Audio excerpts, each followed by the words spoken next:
இருக்கான்னு தெரியல. நான் இருந்து எங்கள் அம்மாவும் கொடுமைப்படுத்தி கொண்டுட்டானுவேன்.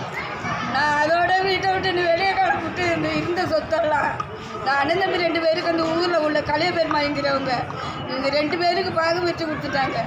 எனக்கு ஒன்றுது எங்கன்னு கேட்டதுக்கு எந்த வீட்டில் போய் குடியிருந்தாலும் எங்கள் வீட்டை காலி பண்ணுறாங்க. நான் போலீஸ் எடுத்துட்டு போனாலும் போலீஸ் எடுத்துருவங்க பணம் வச்சுட்டு உள்ளவங்க நாங்கள் எதுவும் பண்ண முடியாது. நீ வீட்டை காலி பண்ணிவிட்டு நீ எங்கே வேணாலும் போகலாம் அப்படிங்கிறாங்க. நான் என் பிள்ளைய வச்சுக்கிட்டு நடு வீதியில் நிற்கிறேன். எனக்கு குடியிருக்க இடம் வேணும். என்னோட சொத்து எனக்கு உள்ள பாகத்தை நீங்களாம் வாங்கி கொடுக்கணும். இல்லைன்னு சொன்னாக்க நான் வாழறதுக்கு அர்த்தம் கிடையாது. தற்கொலை பண்ணிக்கிறத தவிர கட்சி வண்டியே கிடையாது. என் பிள்ளையெல்லாம் வச்சுட்டு நான் வீதியில் தான் நிற்கிறேன். நான் ஒவ்வொரு நேரமும் நான் பதுங்கி வாழ்ந்துக்கிட்டு இருக்கிறேன். என் பிள்ளை படுப்பு வீணாக போயிட்டு நான் வயசு ஓடிட்டு என்னால் முடியாது.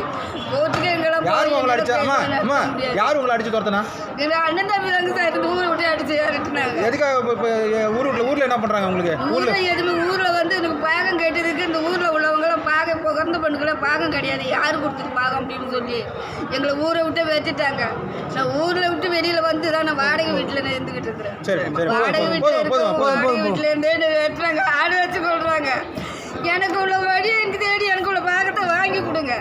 இல்லைன்னு சொல்ல எங்களுக்கு கர்ம கொலை பண்ணிடுங்க. இல்லைன்னா எனக்கு இங்கே கவர்மெண்ட்டை பார்த்து எங்கேயோ ஒரு இடத்த வாங்கி கொடுங்க. சரி சரி.